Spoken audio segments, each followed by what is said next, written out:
आत्मौपम्येन सर्वत्र समं पश्यति योऽर्जुन सुखं वा यदि वा दुःखं स योगी परमो मतः।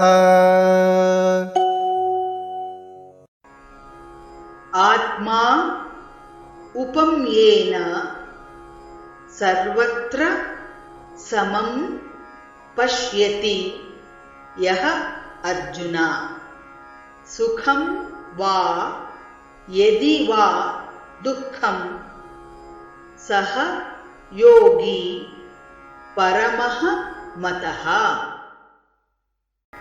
आत्मौपम्येन सर्वत्र आत्मौपम्येन सर्वत्र समं पश्यति योऽर्जुन समं पश्यति योऽर्जुन सुखं वा यदि वा दुःखं सुखं वा यदि वा दुःखं स योगी परमो मतः।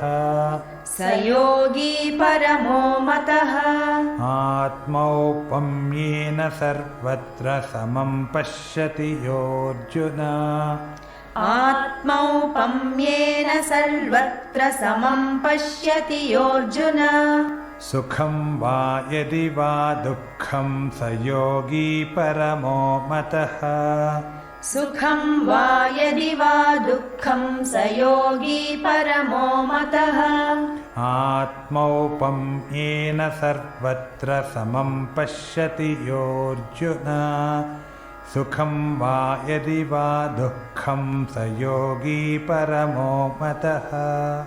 आत्मौपम्येन सर्वत्र समं पश्यति योऽर्जुन सुखं वा यदि वा दुःखं स योगी परमो मतः।